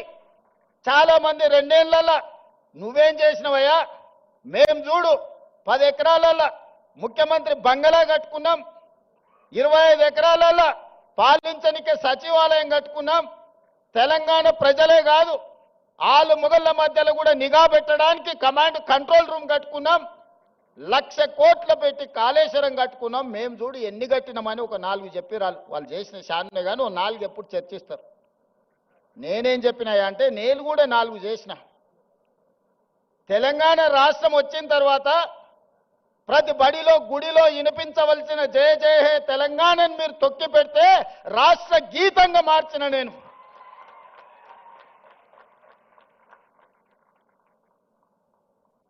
ఆనాడు తెలుగు తల్లి ఎవడికి రా తల్లి, నాకు అన్నం పెట్టిందా, నా కడుపు నింపిందా, ఎవరికి కావాలిరా తెలుగు తల్లి అని ప్రగల్భాలు పలికిన గొప్ప మాటలు మాట్లాడిన వాళ్ళు 10 ఏళ్లలో ఈ సమాజానికి తెలంగాణ తల్లి ఎట్లుంటుందో బహుజనుల తెలంగాణ తల్లిని వాళ్ళు ఆవిష్కరించలేకపోయినారు. అందుకే దొరల గడీలలో పెరిగిన తెలంగాణ తల్లి కాదు, బహుజనులలో బస్తీలలో నుంచి వచ్చిన తెలంగాణ తల్లి నిండు మనసుతో దర్పం ఉట్టిపడేలా ఈ జాతికి తెలంగాణ తల్లిని అంకితం చేసి ప్రతి సంవత్సరం డిసెంబర్ 9 నాడు తెలంగాణ తల్లి అవతరణ ఉత్సవాలను జరుపుకునే సమస్యని మనం పరిష్కరించుకున్నాం. ఈనాడు మన కళ్ళ ముందు నిలువెత్తు తెలంగాణ తల్లి, బహుజనుల తెలంగాణ తల్లి ఈనాడు తెలంగాణ రాష్ట్రంలో మనం ఆవిష్కరించుకున్నాం. ఇదే కాదు, 30-40 ఏళ్ల నుంచి వర్గీకరణ మీద రగులుతూనే ఉంది. నీవురుగప్పిన నిప్పుల వర్గీకరణ సమస్య మన యూనివర్సిటీలలో, మన కళాశాలల్లో, మన గుండెల్లో, మన మనసుల్లో ఎప్పటికప్పుడు ఆ సమస్య రగులుతూనే ఉంది. ఆ సమస్య మా దళిత బిడ్డల మధ్యలో ఒక విభజన రేఖను గీత గీసింది. దేశంలో ఏ రాష్ట్రం కూడా ఈ సమస్యను పరిష్కరించడానికి ఆలోచన చేయలే. 2 వర్గాలుగా విడిపోయిన మా దళిత బిడ్డల్ని ఒక్క దగ్గర కూర్చోబెట్టాలంటే ఈ సమస్యకు శాశ్వత పరిష్కారం ఉండాలి అని మాదిగ ఉపకులాల వర్గీకరణ సమస్యను పరిష్కరించి ఈనాడు శాశ్వతంగా సమస్యకు ఒక పరిష్కారాన్ని చూపించి మా దళిత సోదరులందరూ ఒక్క దగ్గర కూర్చునే విధంగా ఎవరు ఎంతున్నారో వాళ్ళకంత ఇవ్వాలి అన్న ఆలోచన చేసి మొట్టమొదటి రాష్ట్రం తెలంగాణ రాష్ట్రం ఇయాల వర్గీకరణ సమస్యను పరిష్కరించింది. ఇది సామాజిక సమస్యను మా ప్రభుత్వం పరిష్కరించింది. ఆనాడు తెల్ల దొరలు ఉన్నప్పుడు జనగణనలో కులగణన జరిగింది. 100 సంవత్సరాలు పూర్తి చేసుకున్న ఈ దేశంలో బలైన వర్గాల లెక్క తేల్చినోడే లేడు. చెయ్యాలన్న ఆలోచన చేసిన అది ముందుకు సాగలేదు. 100 ఏళ్ల సమస్యను మేము ఆలోచన చేసి socio economic education, employment, political and caste survey పకడ్బందీగా చేసి 4 కోట్ల తెలంగాణ ప్రజలలో ఎవరు ఎంతమంది ఉన్నారో పక్కాగా లెక్క కట్టి 100 ఏళ్ల సమస్యకు జనగణనలో కులగణన సమస్యను పరిష్కరించినాం. మనం చేయడం వల్ల కేంద్ర ప్రభుత్వం మీద ఇవాళ ఒత్తిడి వచ్చి 2026 సంవత్సరంలో జనగణనలో కులగణనను చేర్చాల్సిన పరిస్థితి ఈ దేశ ప్రధానమంత్రికి కల్పించి ఒక సామాజిక సమస్యకు శాశ్వత పరిష్కారాన్ని చూపించినాం. అంబేద్కర్ గారు చెప్పిండ్రు, రంగుల మేడలు, అద్దాల మేడలు, రంగుల గోడలంటే అభివృద్ధి కాదు, నిజమైన సంక్షేమం చివరి పేదవాడికి చేరినప్పుడే అభివృద్ధి జరిగినట్టని ఆ స్ఫూర్తిని తీసుకునే ఈనాడు మా పరిపాలన కొనసాగిస్తున్నాం. సమాజంలో ఉన్న రుగ్మతలను, సామాజిక సమస్యల్ని శాశ్వత పరిష్కారం దిశగా ఈరోజు మేము ముందుకు వెళ్తున్నాం. దాంట్లో భాగంగానే విద్య ఒక్కటే. ఒకనాడు జామీందారుల దగ్గర, జాగీర్దారుల దగ్గర వేలాది ఎకరాల భూములను, దాదాపుగా 25 లక్షల ఎకరాల భూములను సేకరించి కాంగ్రెస్ పార్టీ అసైన్మెంట్ పట్టాల రూపంలో భూమి లేని నిరుపేదలైన దళితులకు, గిరిజనులకు, బలైన వర్గాలకు అసైన్మెంట్ భూములను ఇచ్చింది. ఇల్లు లేని వాళ్ళకి ఇళ్ళ పట్టాలు ఇచ్చింది. ఇల్లు కట్టుకునేటోళ్లకు ఇందిరమ్మ ఇళ్ళని ఇచ్చింది. చదువుకునేటోళ్లకు ప్రభుత్వ పాఠశాలలు ఏర్పాటు చేసింది. ఇవాళ ప్రభుత్వాల దగ్గర భూములు లేవు పంచడానికి. ఉన్నది ఉన్నట్టు కుండ బద్దలు కొట్టి నేను చెప్తున్నా. ఇవాళ వాళ్ళ పేపర్లో రాస్తున్నారు, రేవంత్ రెడ్డి పంచడానికి భూములు లేవన్నాడు, చూసినావా ఆయన ఆలోచన ఎట్లుందో. నేను వాళ్ళని అడగదలుచుకున్నా, ప్రతి దళితునికి 3 ఎకరాలు ఇస్తున్నారు, 10 ఏళ్ళు ఉన్నారు, ఎవరికన్నా ఇచ్చిర్రా? మీరు 3000 ఎకరాల ఫామ్ హౌజులు కట్టుకున్నారు, కానీ ఏ దళిత బిడ్డ కన్నా 3 ఎకరాల భూమి ఇచ్చిర్రా? ఇది ఒకటే ప్రశ్న అడగదలుచుకున్నా. ఒక ఆయనకు ఎర్రవల్లిలు ఉంటుంది, ఇంకొక ఆయనకు జన్వాడలు ఉంటుంది, ఇంకొక ఆయనకు మోయినాబాద్ దగ్గర ఉంటుంది, వాళ్ళ ఆడబిడ్డకు శంకర్పల్లి దగ్గర ఉంటుంది. 100 ఎకరాల ఫామ్ హౌస్లు అయితే మీకు వచ్చినాయి, కానీ మా దళితులకు 3 ఎకరాల భూమి వచ్చిందా? సూటి ప్రశ్న, ఇంతకంటే ఎక్కువ నేను విమర్శించదలుచుకోలే. అందుకే నేను ఒకటే చెప్పిన, మనం మేము చేసిన సిపెక్ సర్వేలో ఒక కొత్త అంశం బయటపడ్డది. వెనుకబాటుతనం గురించి ఒక ప్రశ్న ఉన్నది. వెనుకబాటుతనంలో మాకు వచ్చిన ఫీడ్బ్యాక్ ఏంటంటే, భూములు ఉన్న వాళ్ళు కూడా వెనుకబాటుతనంతో ఉన్నారు. 20 ఎకరాలు 30 ఎకరాల భూమి ఉన్న ఆసామి కూడా వెనుకబాటుతనంతో బాధపడుతున్నాడు. నేను అడిగిన, అరే 20 ఎకరాలు 30 ఎకరాలు తెలంగాణలో అంటే ఏ మూలకు పోయినా 30-40 లక్షలకి ఎకరం భూమి కదా, 10-20 కోట్ల ఆస్తుంటే వీళ్ళని ఎట్లా వెనుకబాటుతనం అంటావు అని అంటే, మా సర్వే రిపోర్ట్ ఏం చెప్పిందంటే, చదువు లేకపోవడం వల్ల వాళ్ళు వెనుకబాటుతనాన్ని అనుభవిస్తున్నారు. భూమి కాదు సమస్య, ఆ కుటుంబంలో చదువుకోకపోవడం వల్ల, ఆ కుటుంబంలో ఎవరికి చదువు లేకపోవడం వల్ల వాళ్ళు వెనుకబాటుతనంతో ఉన్నారు. వాళ్ళు పేదరికంలో లేరు, కానీ వెనుకబాటుతనంలో ఉన్నారు. పేదరికం వేరు, వెనుకబాటుతనం వేరు. భూమి లేకపోవడం పేదరికం కావచ్చు, ఇల్లు లేకపోవడం పేదరికం కావచ్చు, చదువు లేకపోవడం వెనుకబాటుతనము. చదువు ఉంటే ముందడిగేస్తారు. ఇవాళ మీ బిడ్డలే మా కాసిం, భూమి ఎంతుందో నాకు తెలియదు, ప్రొఫెసర్ కాసిం అయి ఆర్ట్స్ కాలేజ్కి ప్రిన్సిపాల్ అయ్యింది. ఇక్కడ ఉన్న కుమార్ ఉండొచ్చు, ఆ వెనకాల ఉన్న గంట చక్రపాణి గారు ఉండొచ్చు. వీళ్ళందరూ ఇవాళ చదువుకున్నారు కాబట్టే ఈరోజు సమాజంలో ఒక గుర్తింపు, గౌరవంతో పాటు వెనుకబాటుతనం అనే పదమే వాళ్ళ దరిదాపుల్లో రాకుండా ఉన్నది. అందుకే వాటిని గుర్తించిన, ఆలోచన చేసిన, ఈ సమాజంలో వివక్ష నుంచి బయటికి తీసుకురావాలి. వివక్ష అనేది గ్రామాల నుంచి పారద్రోలాలి అనంటే, వెనుకబాటుతనాన్ని నిర్మూలించాలి అనంటే, ప్రతి మారుమూల ప్రాంతంలో విద్యా అవకాశాలు పెంచాలి. ఆనాడు పండిత్ జవహర్లాల్ నెహ్రూ గారు ఎడ్యుకేషన్ ఇరిగేషన్ ప్రాధాన్యత ఉంటే, ఈనాడు అదనంగా కమ్యూనికేషన్ కూడా మనం యాడ్ చేసినాం. సోనియా గాంధీ గారు రైట్ టు ఎడ్యుకేషన్ యాక్ట్ తీసుకొచ్చారు. నేను ఇవాళ టీచింగ్ స్టాఫ్ ఇక్కడ ఉన్న మిత్రులందరికీ నా మనసులో ఉన్న ఆవేదనను నేను మీకు చెప్పదలుచుకున్నా. 1,25,000 మంది టీచర్లు ఉన్నారు. ఇవాళ 25 లక్షల పైగా పాఠశాలలు ఉన్నాయి తెలంగాణలో ప్రభుత్వాన్ని. ఆ పాఠశాలల్లో 18 లక్షల మంది విద్యార్థులు చదువుకుంటారు. కానీ ప్రైవేట్లో 11 లక్షల పాఠశాలలే ఉంటే, 11,000 పాఠశాలలే ఉంటే 33 లక్షల మంది విద్యార్థులు చదువుకుంటున్నారు.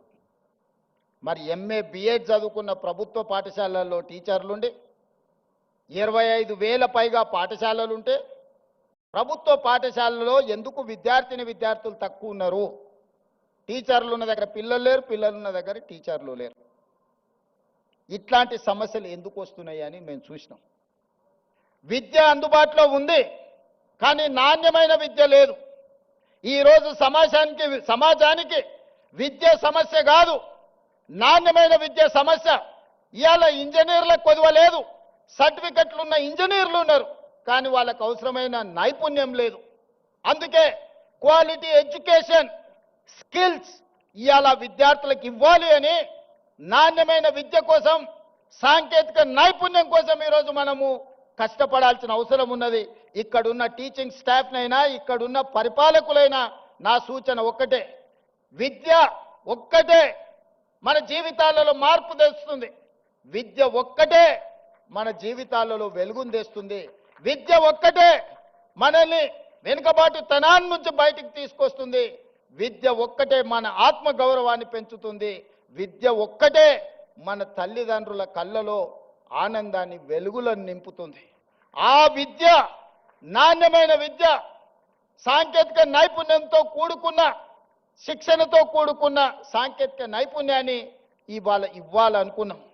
కుల వివక్షను తొలగించాలి అనంటే ఎస్సీ హాస్టల్ ఒక దగ్గర, ఎస్టీ హాస్టల్ ఇంకొక దగ్గర, మైనారిటీ హాస్టల్, బీసీ హాస్టల్ వేరే వేరే ఊరు బయట కట్టిన తర్వాత ఆ ఎస్సీ హాస్టల్లో చదువుకున్న యువకుడి మైండ్లో ఏముంటుందో ఒక్కసారి ఆలోచన చేయండి. మేము ఎస్సీలం, దళితులం కాబట్టే కదా ఊరు బయట మాకు బడి పెట్టిరని అనుకుంటున్నాం. మేము ఆదివాసులం, గిరిజనులం కాబట్టే కదా ఇసిరేసినట్టు మమ్మల్ని ఎక్కడనో పెట్టినరు అనుకుంటున్నారు. బీసీలు మైనారిటీలు కూడా అదే ఆలోచన. అందుకే ఈ వివక్ష పోవాలి, మనందరం మనుషులుగా కలిసి ఉండాలి, మనలో మానవత్వము నిండాలి అని అంటే వీటిని తొలగించాలి, కులం అనే అడ్డుగోడల్ని తొలగించాలి. అందుకే young India integrated residential schools SC ST BC minority upper caste అందరూ కలిసి చదువుకునే విధంగా 100 నియోజకవర్గాలలో each residential school in 25 acres campus 200 కోట్ల రూపాయలు ఒక్కొక్క పాఠశాలకి ఇచ్చి ఈ కులం అనే అడ్డుగోడల్ని తొలగించి అందరు కలిసి కట్టుగా 2500 నుంచి 3000 మంది స్టూడెంట్స్ ఒక్కొక్క పాఠశాలల్లో దాదాపుగా 100 నియోజకవర్గాలలో 2.5 నుంచి 3 లక్షల మంది విద్యార్థులు ఒక్క దగ్గర కలిసి చదువుకునే విధంగా ఈరోజు ఆ వివక్షను తొలగించడానికి యంగ్ ఇండియా ఇంటిగ్రేటెడ్ రెసిడెన్షియల్ స్కూళ్ళని మనం ప్రారంభించుకున్నాం. ఈ పేరు ఎక్కడి నుంచి అని మీరు అనుకోవచ్చు. యంగ్ ఇండియా ఈ పేరు నాది కాదు, ఈ పేటెంట్ రైట్ మహాత్మా గాంధీ. దేశ స్వతంత్రం కోసం 1921 నుంచి 1931 వరకు దేశ స్వతంత్ర ఉద్యమాన్ని ఉవ్వెత్తున తీసుకెళ్లాలి, ప్రజలకు సమాచారాన్ని చేరవేయాలని ఆనాడు మహాత్మా గాంధీ గారు ఒక పత్రిక నడిపారు. ఆ పత్రిక పేరే యంగ్ ఇండియా. ఆ యంగ్ ఇండియా స్ఫూర్తితోనే మహాత్మా గాంధీ గారు ఇచ్చిన సందేశంతో ఈరోజు యంగ్ ఇండియా ఇంటిగ్రేటెడ్ రెసిడెన్షియల్ స్కూల్స్ని మనం స్టార్ట్ చేసుకున్నాం. ఇదే కాదు, స్కిల్స్. అందుకే యంగ్ ఇండియా ఇంటిగ్రేటెడ్ స్కిల్ యూనివర్సిటీని మనం మొదలు పెట్టుకున్నాం. మీకు ఉస్మానియా ఉంది, కాకతీయ ఉంది, పాలమూరు ఉంది, మహాత్మా గాంధీ ఉంది, ఇట్లా చెప్పుకుంటూ పోతే సెంట్రల్ చాలా యూనివర్సిటీలు ఉన్నాయి. ఈ యూనివర్సిటీలలో విద్య బోధిస్తున్నాం. అవసరమైన సాంకేతిక నైపుణ్యాన్ని బోధించడానికి ఒక యూనివర్సిటీ ఉండాలని ఆలోచన చేసి యంగ్ ఇండియా స్కిల్స్ యూనివర్సిటీని దేశంలోనే మొట్టమొదటిసారి పబ్లిక్ ప్రైవేట్ పార్ట్నర్షిప్లో Anand Mahindra, Apollo hospitals, Reddy labs, లేకపోతే ఇట్లాంటి ఎంతో మంది నిష్ణాతులు, ఒక దేవయ్య గారు డాక్టర్గా వరంగల్ దళితుడు ఈరోజు అమెరికాలో ఎంత ఉన్నత స్థానానికంటే అతని ఆస్తి, అతని పిల్లల ఆస్తి లెక్కేస్తే ఒక 4-5 లక్షల కోట్ల రూపాయల ఆస్తి ఉండొచ్చు. ఒక వరంగల్లో పుట్టిన దళిత బిడ్డ దేవయ్య ఈరోజు యంగ్ ఇండియా స్కిల్స్ యూనివర్సిటీలో బోర్డ్ ఆఫ్ డైరెక్టర్. ఎందుకంటే వాళ్ళ నుంచి మీకు ఇన్స్పిరేషన్ రావాలి.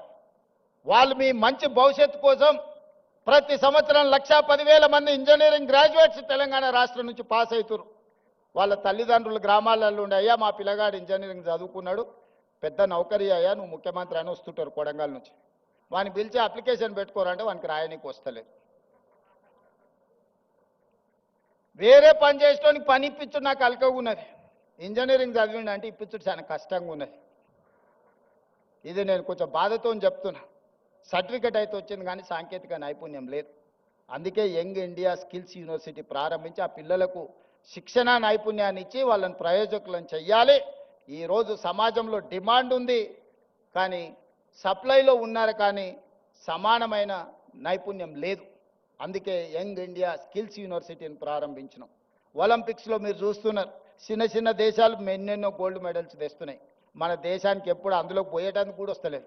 టీవీ కాడ చూసి సప్పట్లు కొట్టే సినిమాలో నేను చూసిన సునీల్ గవాస్కర్, సచిన్ టెండూల్కర్, గచ్చిబౌలి దివాకర్ అని బ్రహ్మానందం డ్రెస్ వేసుకొని కూర్చుంటాడు.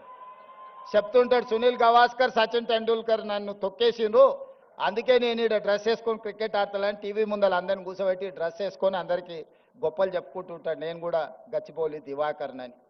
అట్లనే మన స్కిల్స్ విషయంలో కూడా మన నేతలు మాట్లాడుతుంటారు, ఇక వచ్చే గోల్డ్ మెడల్స్ అని. అయిపోయినాక ఒక్కడు కనిపిస్తలేడు. అందుకే 2036లో ఒలింపిక్స్లో గోల్డ్ మెడల్స్ సాధించాలి అంటే మన నైపుణ్యంతో కూడుకునే చిన్న పిల్లల్ని 10 ఏళ్ళు 11 ఏళ్ళు ఉన్నప్పుడే వాళ్ళ యొక్క నైపుణ్యాన్ని గుర్తించి మట్టిలో మాణిక్యాలను వెలికి తీయాలి.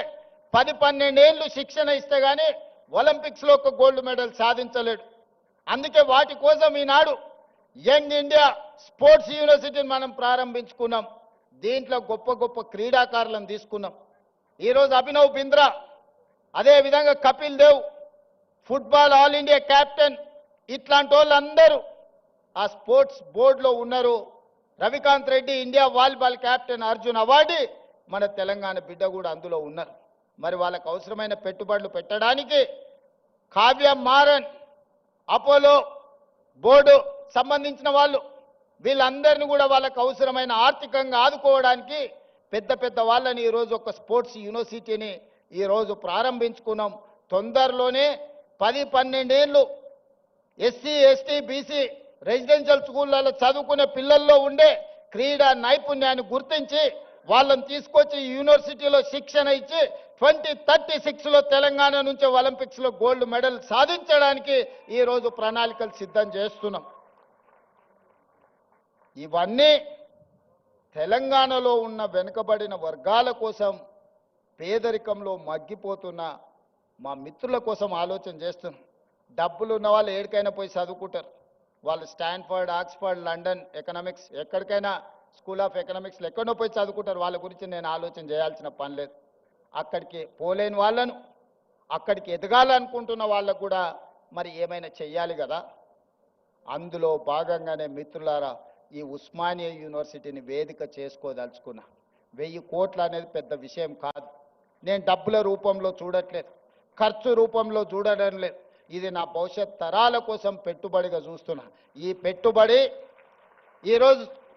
ఈరోజు రాష్ట్ర ప్రభుత్వం ఈరోజు ఇంతకుముందే గచ్చిబౌలిలో టీ హబ్లో ఈరోజు మనం గూగుల్తో ఒక జాయింట్ వెంచర్ స్టార్టప్స్ కోసం ప్రారంభించుకున్నాం. కొత్తగా పరిశోధనలు చేసే వాళ్లకు ఆర్థిక సహాయాన్ని అందించాలి. వాళ్ళకి తెలివి ఉంది, సాంకేతిక నైపుణ్యం ఉంది, వాళ్లకు చెయ్యాలనే ఆతృత ఉన్నది. కానీ ఆర్థికంగా ప్రయోగాలు చేయడానికి ఒక్క రూపాయి లేదు. తల్లిదండ్రులు కూలీనాలి పనులు చేసుకునే పేదవాళ్ళు ఉన్నారు. వాళ్ళ పిల్లల కోసం ఇవాళ స్టార్టప్ ఫండ్ ఇప్పుడు అక్కడి నుంచో ఇక్కడికి వచ్చిన 1000 కోట్లు ఈరోజు పరిశోధన చేసే తెలంగాణ యువతకు అందించాలని అక్కడ ఒక గొప్ప ఆఫీస్ పెట్టి ఆ పిల్లలకు అక్కడ ప్లేస్ ఇవ్వండి, వాళ్ళ పరిశోధనలకు డబ్బులు ఇవ్వండి. ఒకప్పుడు గూగుల్ కూడా 2 విద్యార్థులు ఒక కార్ షెడ్లో మొదలు పెడితే ఇవాళ గూగుల్ అయింది. టెస్లా ఇలాన్ మస్క్ ఒక చిన్న పరిశోధన చేస్తే ఇలాన్ మస్క్ అయింది. ఇట్లా చాలా కంపెనీలు ప్రపంచంలో స్టార్టప్స్గా మారి మొదట్లో చదువుకున్న విద్యార్థులు చిన్న ప్రయోగం చేస్తే ఆ ప్రయోగంలో వాళ్ళు విజయం సాధిస్తే ఈరోజు ప్రపంచంలోనే ఆగర్భ శ్రీమంతులైనరు. అందుకే ఇవాళ తెలంగాణ ప్రాంతంలో ఉన్న నైపుణ్యాన్ని వెలికి తీయాలని 1000 కోట్ల కార్పస్ ఫండ్ ఈరోజు ప్రభుత్వ పరంగా నేను కేటాయించి మా తెలంగాణ పిల్లలు పరిశోధన చేస్తే ఒక్క రూపాయి కూడా పరిశోధనలో ఇబ్బంది పడద్దు, వాళ్ళు రాణించాలి, వాళ్ళు బిలియనియర్స్ కావాలి, గ్రామీణ ప్రాంతంలో నుంచి ప్రపంచంతో పోటీ పడాలని 1000 కోట్లు అక్కడ కూడా పరిశోధనల కోసం కేటాయించి ఇంకొక 1000 కోట్లు జీవో తీసుకొని ఈరోజు ఉస్మానియా యూనివర్సిటీకి వచ్చిన. ఉత్త చేతులతో రానని ఆనాడే చెప్పిన. ఉత్తుత్తు మాటలు చెప్పే అలవాటు నాకు లేదు. ఎందుకంటే వ్యవసాయం తెలిసినోని, గ్రామీణ ప్రాంతం నుంచి వచ్చినోని. మన చేనుకు ఏ పురుగు పడితే ఏ మందు కొట్టాలనో ఏం ఎరువేయాలనో తెలిసినోని. తెలంగాణకు పట్టిన చీడను పీడను ఎట్లా వదిలించాలో నాకు బాగా తెలుసు. వాళ్ళు అనుకుంటుండొచ్చు ఎంగిల్ పీస్ రాదని. జర్మన్కు, జపాన్కు, చైనాకి ఎంగిల్ పీస్ ఏం రాదు నాయన. ప్రపంచాన్ని ఏలుతున్నది చైనా, జపాన్, జర్మనీ. అక్కడ ఇంగ్లీషు రానే రాదు, కనీసం మనం ఏబిసిడీలన్నా రాయగలుగుతున్నాం. మరి ఇవాళ ప్రపంచాన్ని శాసిస్తారు ఇంగ్లీష్ మాట్లాడే అమెరికా. చైనా సప్లైస్ ఆపితే 1 గంట కూడా బతకలేదు, 1 అవర్ కూడా అమెరికా జీవించలేదు. అమెరికా ఎంత అప్పు ఉందంటే చైనాకు, వాడు నా అప్పు మొత్తం కట్టడానికి వంగబెట్టి బండ పెడితే మొత్తం అమెరికాని చైనాకు అప్పచెప్పాల్సి వస్తుంది. వానికి ఇంగ్లీష్ వచ్చా? జపాన్కి ఇంగ్లీష్ వచ్చా? జర్మన్లో ఉండే ప్రజలకు ఇంగ్లీష్ వచ్చా? మా ఈడ ఉండే యువమిత్రులకు కూడా ఇంగ్లీష్ రాదు అనేది ఏం పెట్టుకోకండి, అదేం పెద్ద విషయం కాదు. మనకు మానవత్వం ఉండాలి, మనకు మనసు ఉండాలి. ఇవాళ రాష్ట్రాన్ని నేను పరిపాలిస్తలేను అనే మంచిగా 2 ఏళ్ళ నుంచి మీరే చూసారు కదా.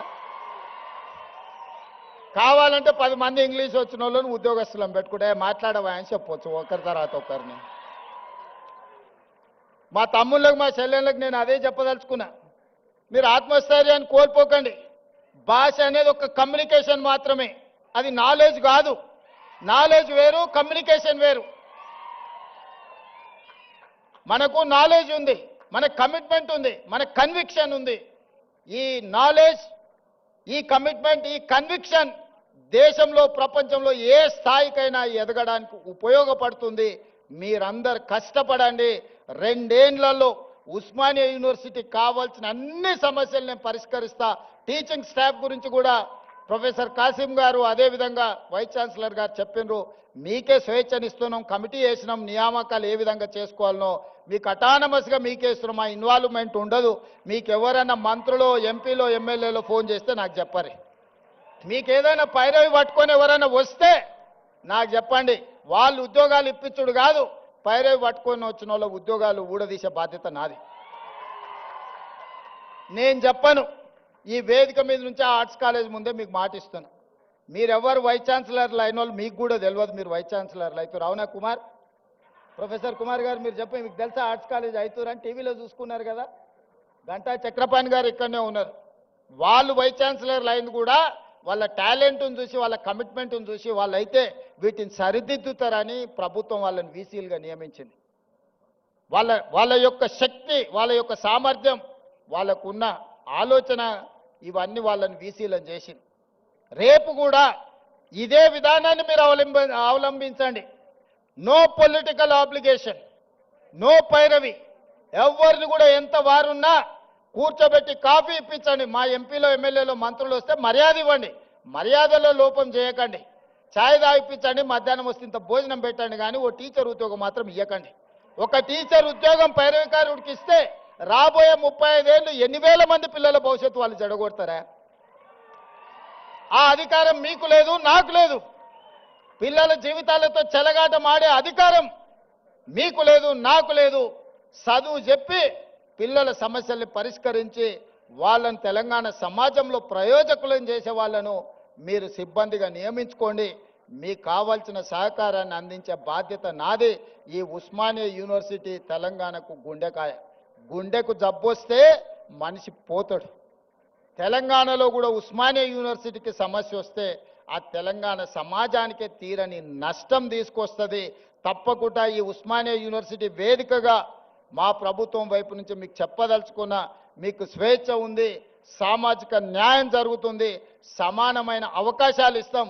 రాజకీయ పార్టీల ఉచ్చులో పడకండి, చదువుకోండి, భవిష్యత్తును నిర్మించుకోండి. సమస్య వచ్చినప్పుడు నిటారుగా నిలబడి కొట్లాడండి. సమస్యల మీద కొట్లాడుతా అంటే నేను వద్దనను. ఇక్కడ కొట్లాడబట్టే తెలంగాణ రాష్ట్ర కళ సాకారమైంది. తెలంగాణ సమాజానికి ఏది ప్రయోజనమో దానికోసం కొట్లాడండి. ఏ రాజకీయ పార్టీ జెండాలు ఎత్తాలనో వాళ్ళ మోచేతి నీళ్లు తాగాలనో ప్రయత్నం చేయకండి. సర్వ స్వతంత్రతను మీరు నిరూపించుకోండి. ఉస్మానియా యూనివర్సిటీ అంటే ఒక క్వాలిటీతో కూడుకున్న విద్య అందిస్తారు. ఇక్కడ విద్యార్థులు ప్రపంచాన్ని నడిపించగలుగుతారని నిరూపించాల్సిందిగా మీ అందరికీ సూచన చేస్తూ అన్ని రకాలుగా ప్రభుత్వం అండగా నిలబడుతుంది. అభివృద్ధి చేసుకుందాం, ఒక స్ఫూర్తిని నింపుకుందాం. మన పూర్వ తరాల నుంచి వచ్చిన ఒక స్ఫూర్తిని భవిష్యత్తుకు పునాదులుగా మార్చుకొని అభివృద్ధి పదం వైపు నడిపిద్దామని మీ అందరికీ తెలియజేస్తూ, మీలోనే ఎవరు ఊహించగలరు ఒకరోజు ఇక్కడ నిలబడి మాట్లాడే అవకాశం ఇక్కడ ఉన్నోళ్ళకే రావచ్చు. నేను జిల్లా పరిషత్ మెంబర్ అయినాడు కూడా ఎవరు ఊహించలే. నేను తెలంగాణ ఉద్యమం సందర్భంగా ఇక్కడికి వచ్చినప్పుడు కూడా ఎవరు అనుకోలే. కానీ ఇవాళ అవకాశం వచ్చింది. నిబద్ధతతో ఉండండి, నిరంతరం కష్టపడండి, ఖచ్చితంగా ఫలితాలు వస్తాయి. ప్రభుత్వం గుర్తిస్తుంది, ప్రజలు గుర్తిస్తారు. తెలంగాణ సమాజం కష్టపడ్డ వాడిని కష్టాన్ని వృధా పోనివ్వరు.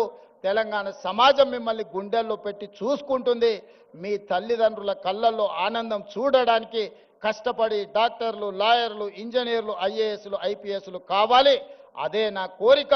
మీలో కొంతమంది నాయకులై రాష్ట్రాన్ని పరిపాలించాలని ఆశిస్తూ మీ అందరి దగ్గర సెలవు తీసుకుంటున్న ధన్యవాదాలు మిత్రులారా.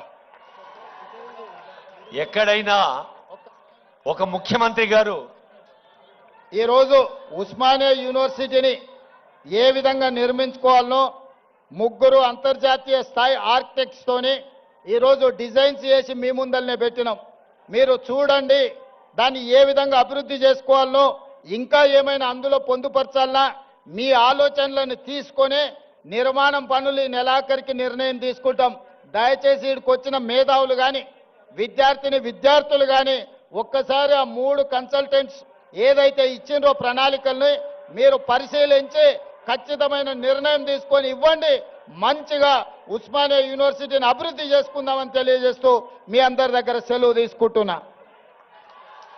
గౌరవనీయులైన ముఖ్యమంత్రి ఉస్మానియా విశ్వవిద్యాలయం మీ అందరి పక్షాన ఆనరబుల్ వీసీ గారు, ఆనరబుల్ రిజిస్ట్రార్ గారు, వైఎస్డి గారు ఆత్మీయంగా సన్మానం అందజేస్తారు. ఎక్కడైనా విన్నారా? సాక్షాత్తు ముఖ్యమంత్రి మిమ్మల్ని ఒక పొలిటికల్ ఎగ్జిక్యూటివ్గా, ఒక అడ్మినిస్ట్రేటివ్ ఎగ్జిక్యూటివ్గా ఎదగాలని ఆశించారు. అలాగే కమిట్మెంటు, కన్విక్షను, క్యారెక్టరు త్రివేణిగా సాగాలని ఉస్మానియా విశ్వవిద్యాలయానికి కొత్త ఉత్సాహాన్ని అందించి విద్యను మించిన ధనం లేదు, స్పందనను మించిన గుణం లేదు అన్న ఆనరబుల్ సీఎం గారిని మనమంతా అభినందిద్దాం. మన నమస్కారాలు సమర్పించుకుంటూ ఇప్పుడు అందరం లేచి నిలబడాలి. నేషనల్ యాంథమ్ జనగణ